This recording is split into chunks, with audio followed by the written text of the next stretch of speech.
Pensaron que una viuda de 64 años no podría hacer nada cuando descubriera la verdad, pero no sabían que ese momento en que giré la llave del portón era el sonido de sus mentiras derrumbándose para siempre.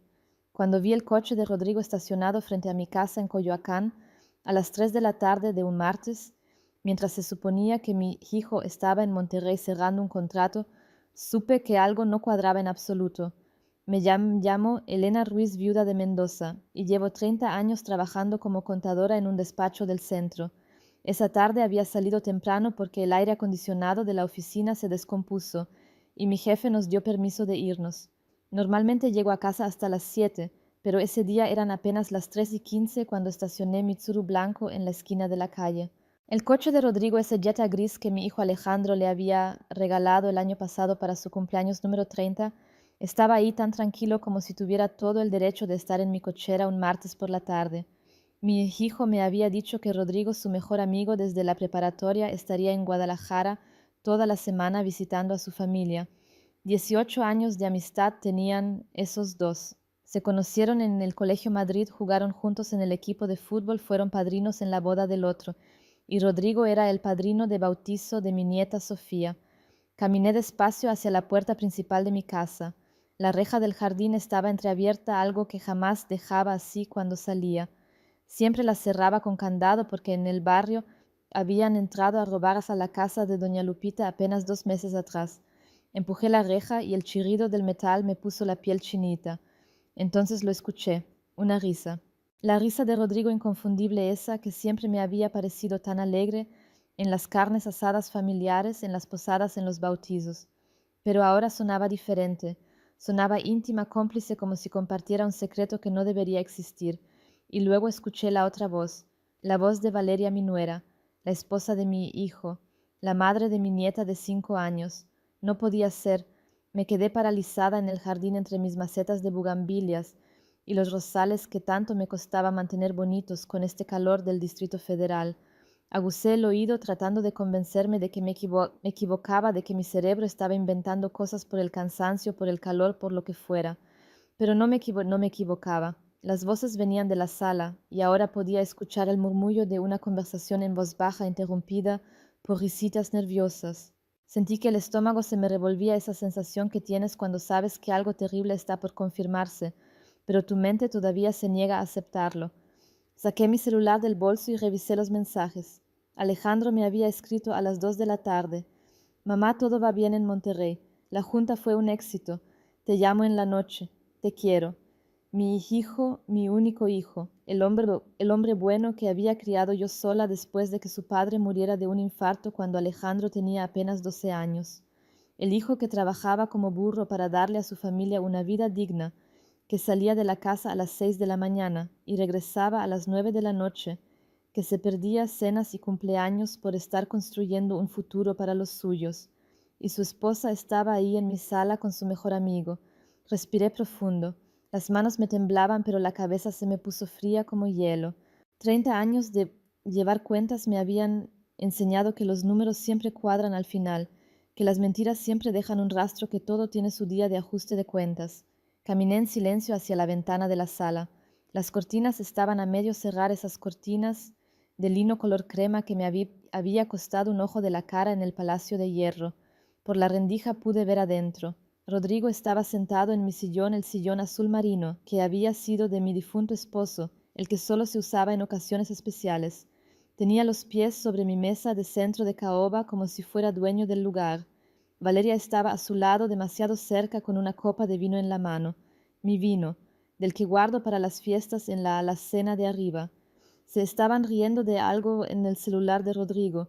La cabeza de Valeria casi tocaba la de él. Ella llevaba puesta esa blusa roja que Alejandro le había comprado en su último aniversario, la que costó casi 3,000 pesos en Liverpool. El cabello negro le caía sobre los hombros desnudos. Rodrigo le pasó el brazo por detrás del respaldo del sillón y ella no se movió, no se apartó. Se quedó ahí recargándose en él, y entonces lo vi, el gesto que lo confirmaba todo.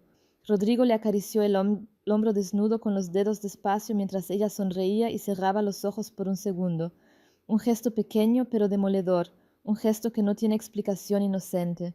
El corazón me latía tan fuerte que pensé que me iba a dar un infarto ahí mismo en mi propio jardín, entre mis flores.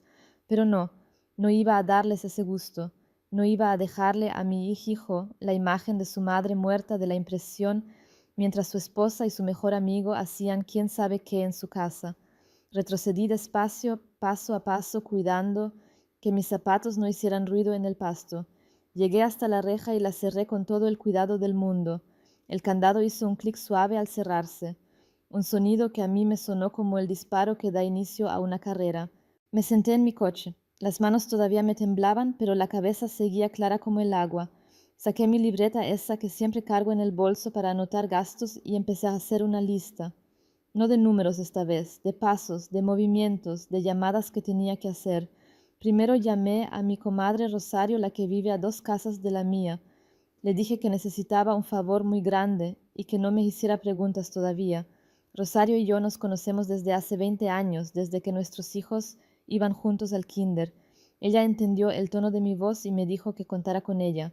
Le pedí que fuera a mi casa, que tocara la puerta, que dijera que venía a pedirme prestado azúcar, que mirara bien quién le abría, que se fijara en todo, en la ropa, en las caras, en cualquier detalle, y que si veía algo raro que me mandara un mensaje de inmediato. Rosario llegó 5 minutos después. Yo podía verla desde mi coche caminando con su mandil todavía puesto con su cara de señora inocente que va a pedir un favor de vecina. Tocó el timbre, una vez, 2 veces. Mi celular vibró. Un mensaje de Rosario. Tardaron mucho en abrir. Valeria traía el cabello despeinado y la blusa mal fajada. Se veía nerviosa. Le dije que necesitaba azúcar y hasta me invitó a pasar, pero le dije que tenía prisa. Rodri estaba atrás acomodándose la camisa. Elenchis, algo está pasando aquí. Sentí que la sangre me hervía, pero me obligué a mantener la calma. La rabia es como el agua hirviendo, no más te quema a ti si no sabes controlarla, y yo necesitaba estar fría. Segundo paso. Llamé a mi hijo. Alejandro contestó al tercer timbrazo. Mamá, ¿qué pasó? ¿Estás bien, mijo? Sí, estoy bien, no te preocupes. Oye, nada más te llamaba para preguntarte. ¿Rodrigo no que estaba en Guadalajara esta semana? Sí, ma, me dijo que iba a ver a su mamá, que estaba malita. ¿Por qué? No por nada, hijo, nada más que me acordé que le había prometido que le iba a dar la receta del mole de tu abuela y no sé si ya se fue o todavía alcanza. Ah, no, pues ya se fue desde el domingo, ma. Pero se la mandas por WhatsApp y ya. No, sí tienes razón, mijo. Oye, ¿y Valeria? Está bien. ¿Cómo está mi Sofía? Están bien, ma. Vale me dijo que iba a llevar a Sofía al parque esta tarde y luego a casa de su mamá a cenar. ¿Por qué tanta pregunta? ¿Segura que estás bien? Sí, mijo, discúlpame. Es que hoy salí temprano y estoy como aburrida. Ya sabes cómo nos ponemos las viejas. Tú cuídate mucho allá en Monterrey. ¿A qué hora llegas mañana? Mañana en la noche, ma. Como a las 9. ¿Quieres que pase a cenar contigo? No, mijo. Llegas cansado, vete con tu familia. Ya nos vemos el fin de semana. Colgué. Valeria le había dicho a mi hijo que iba a estar en el parque y en casa de su mamá, pero estaba en mi casa, con Rodrigo, mientras mi hijo trabajaba a 800 kilómetros de distancia creyendo que su esposa cuidaba de su hija, creyendo que su mejor amigo visitaba a su madre enferma. Las mentiras se multiplicaban como cucarachas. Tercer paso. Necesitaba pruebas, necesitaba algo más que mi palabra contra la de ellos, porque sabía cómo iba a hacer esto. Iban a negarlo todo, iban a decir que yo estaba loca, que era una suegra metiche, que mi edad me hacía inventar cosas. Ya había visto suficientes telenovelas y suficientes casos reales en mi trabajo como para saber que los mentirosos siempre tienen lista su defensa. Volví a llamar a Rosario, le expliqué lo que necesitaba. Ella al principio se espantó, me dijo que eso era muy atrevido, que qué tal si nos cachaban. Le dije que precisamente por eso necesitaba su ayuda, porque yo sola no podía. Mi comadre respiró hondo y aceptó. 20 años de amistad pesan. Rosario entró a su casa y salió 5 minutos después con su celular en la mano. Se hizo como que paseaba por la calle como señora aburrida que sale a tomar el aire. Pasó frente a mi casa despacio. Yo había dejado la cortina de la sala ligeramente abierta suficiente para que se viera el interior si te asomabas con cuidado. Mi celular vibró otra vez. Esta vez era un video, corto de apenas 30 segundos pero suficiente. Valeria y Rodrigo en mi sillón besándose. No había vuelta de hoja. No era un saludo de amigos, no era un abrazo inocente, era un beso de amantes, de esos que no dejan duda, de esos que rompen familias. Me temblaron las piernas. Una cosa es sospechar y otra es ver la confirmación con tus propios ojos. Sentí que me faltaba el aire, que el pecho se me apretaba. Pero no, todavía no podía derrumbarme. Tenía que seguir con el plan. Guardé el video en 3 lugares diferentes. En mi celular, en mi correo electrónico, y se lo mandé a mi hermana que vive en Puebla con un mensaje. No lo abras a menos que yo te diga. Había aprendido esto viendo las noticias. Las pruebas hay que respaldarlas porque un celular se puede perder, se puede caer, se puede borrar accidentalmente. Cuarto paso. Necesitaba sacarlos de mi casa sin que sospecharan que yo sabía. Si entraba ahorita gritando como loca, iban a inventar cualquier cosa, iban a decir que estaban platicando, no más que yo malinterpreté todo. No, tenían que salir creyendo que habían ganado, que nadie los había descubierto. Les marqué a mi propia casa desde mi celular. Sonó 4 veces antes de que Valeria contestara. Bueno, Valeria, hija, ¿qué haces en mi casa? Escuché el pánico en su voz, ese momentito de silencio, donde el cerebro busca desesperadamente una mentira creíble. Ay, suegra, perdón, es que vine a buscar el suéter rosa de Sophie que se nos quedó aquí el domingo. Tenía frío en el parque y me acordé que estaba acá. Ah, mira, qué bien que lo encontraste. Oye, hija, nada más te hablo para avisarte que voy para allá en 15 minutos. Se me olvidó un expediente importante que necesito revisar hoy. Ahorita va a venir, pero pensé que... Sí, hija, ya voy en camino. Si quieres, espérame para saludarnos. Hace días que no veo a mi Sofía. No, no, suegra, es que tengo que llevar a la niña a su clase de natación que empieza a las 5. Mejor nos vemos mañana. Sí, ya me voy. Adiós. Colgó rápido. Yo conté en mi cabeza. 1, 2, 3, 4, 5. A los 40 segundos vi cómo se abría el portón de mi casa. Salió Rodrigo primero, mirando a todos lados como ratero, el muy cobarde. Luego Valeria con una bolsa en la mano, supongo que para justificar el cuento del suéter. Se subieron cada uno a su coche y salieron disparados en direcciones opuestas. Me quedé sentada en Mitsuru 20 minutos más. Necesitaba calmarme. Necesitaba que se me bajara la presión que sentía en las sienes. Respiré profundo 1, 2, 3 veces. Pensé en mi difunto esposo, en lo que él me hubiera dicho. Roberto siempre fue hombre de pocas palabras, pero de acciones contundentes. No gritaba, no hacía escándalos, pero cuando algo estaba mal lo arreglaba. Y yo había aprendido de él. Entré a mi casa. Todo estaba en orden, demasiado en orden. Los cojines del sillón perfectamente acomodados, la mesa de centro limpia. Pero yo conocía mi casa.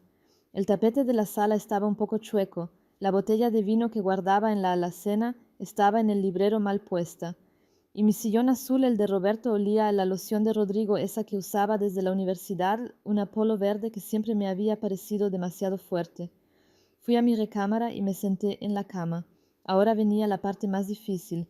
Tenía que decidir qué hacer con esta información. Podía decírselo a mi hijo inmediatamente por teléfono, arruinarle el viaje de trabajo, hacerlo sufrir solo en un hotel en Monterrey, o podía esperar a que regresara mañana. También tenía que decidir cómo decírselo. Si le enseñaba el video directamente iba a ser como recibir un balazo en el pecho, pero si no se lo enseñaba él, no me iba a creer. Conocía a mi hijo. Alejandro era noble, confiado, de esos que no pueden concebir que la gente que ama lo traicione. Iba a buscar explicaciones, justificaciones, iba a querer darles el beneficio de la duda. Decidí esperar hasta mañana, pero no quedarme con los brazos cruzados. Había una persona más que merecía saber la verdad. Busqué en mi libreta de teléfonos el número de Cristina, la esposa de Rodrigo. Nos conocíamos poco, solo de las reuniones familiares, pero ella también era víctima aquí. Ella también merecía la verdad. Le marqué. Contestó con voz alegre. Elena. ¡Qué milagro! ¿Cómo estás? Bien, Cristina. Oye, perdona que te moleste. Rodrigo está contigo allá en Guadalajara. Silencio. Un silencio pesado, incómodo. En Guadalajara, Elena. Rodrigo no fue a Guadalajara. Está en el DF, me dijo que tenía un proyecto urgente en el trabajo y que iba a estar ocupado toda la semana. Ya veo. Cristina, ¿podemos vernos mañana?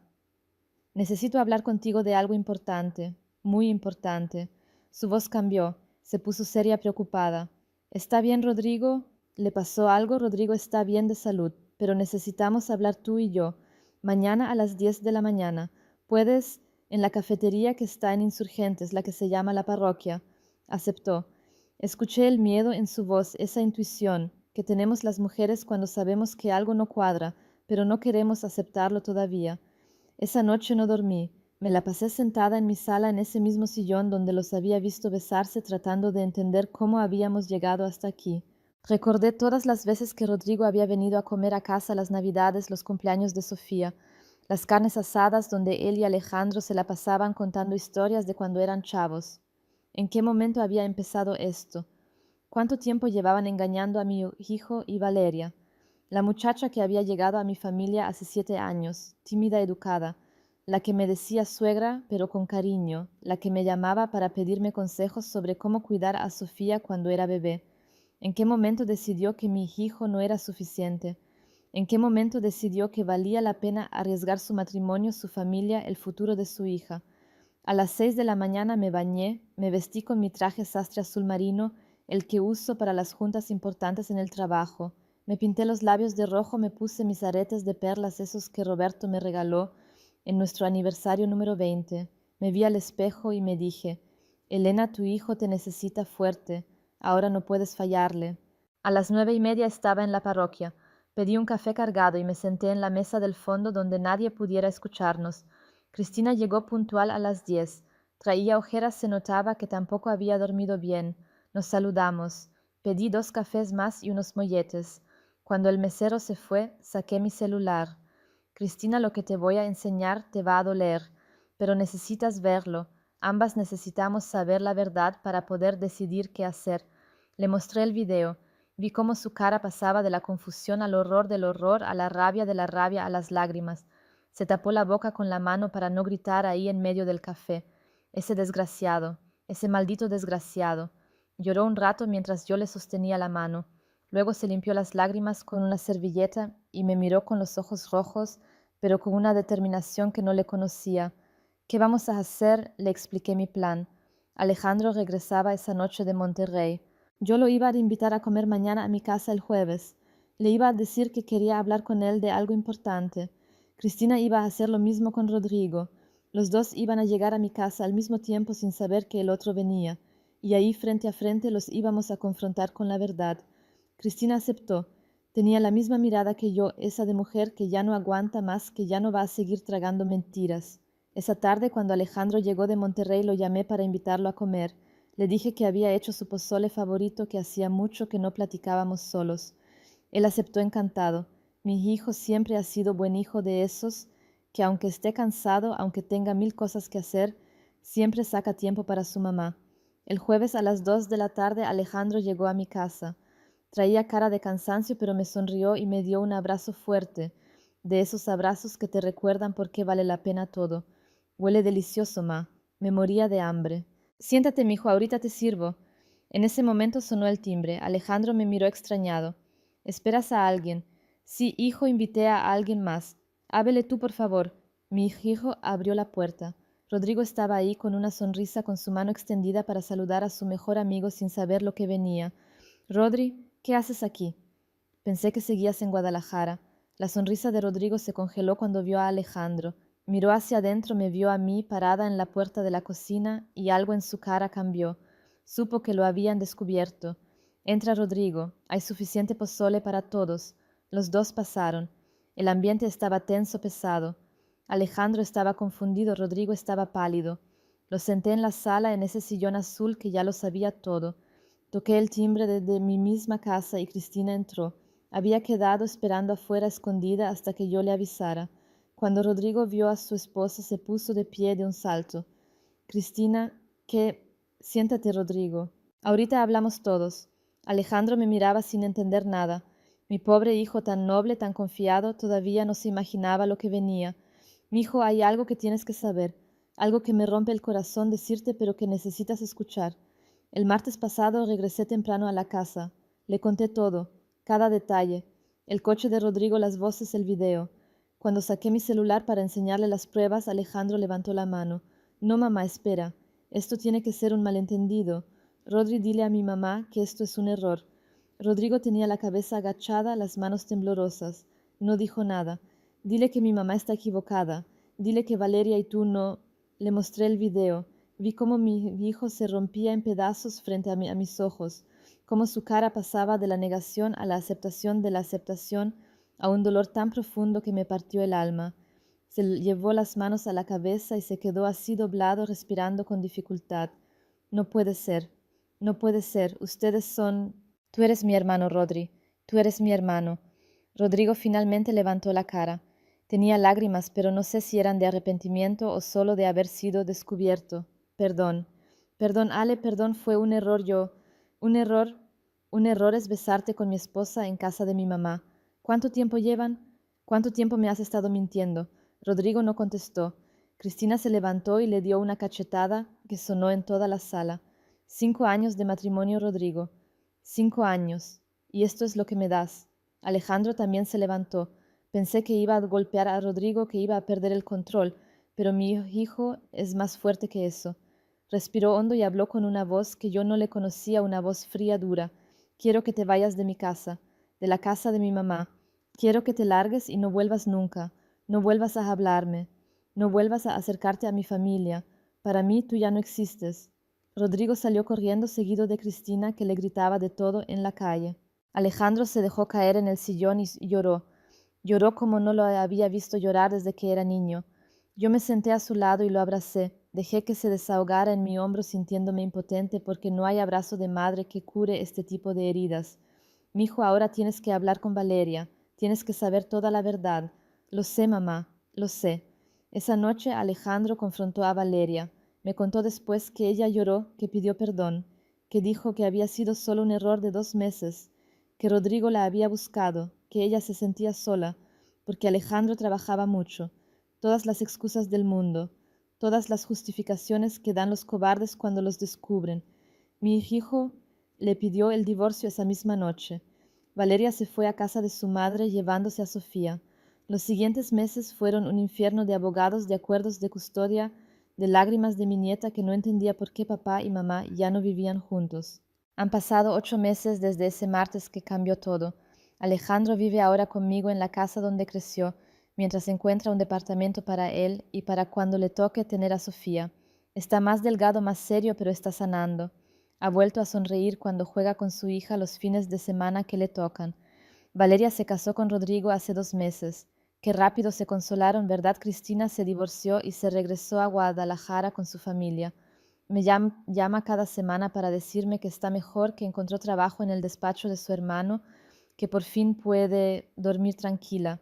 Yo sigo trabajando en mi despacho, sigo cuidando mis bugambilias, sigo siendo la misma Elena de siempre. Pero ahora cuando veo a mi hijo, cuando veo cómo ha salido adelante a pesar de todo, sé que tomé la decisión correcta, porque la verdad duele, sí duele como 1000 demonios, pero las mentiras duelen más y duelen más tiempo. A veces me preguntan si me arrepiento de haber intervenido, si hubiera sido mejor quedarme callada. Y siempre respondo lo mismo, el silencio protege a los culpables, no a las víctimas. Cuando ves a tu hijo ser traicionado, no puedes quedarte con los brazos cruzados. La lealtad de sangre es lo único que no se negocia, lo único que permanece cuando todo lo demás se derrumba.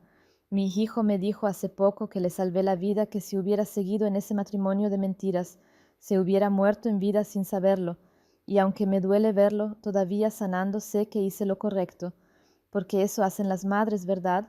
Protegen a sus hijos aunque eso signifique ser quien les da las peores noticias, quien rompe sus ilusiones, quien les enseña que no todo el mundo merece su confianza. Hoy Alejandro está empezando de nuevo, y yo voy a estar aquí, en esta casa en Coyoacán, cuidando de él, como siempre lo he hecho, recordándole cada día que merece algo mejor, que el amor de verdad no traiciona, que las personas que valen la pena nunca te ponen en segundo lugar. Y cuando mi nieta Sofía sea más grande y me pregunte qué pasó, le voy a decir la verdad, que a veces la vida te pone pruebas difíciles, que las personas en las que confías pueden fallarte, pero que siempre, siempre la familia de sangre estará ahí para levantarte cuando caigas, porque eso somos nosotros, familia, y eso nadie nos lo quita.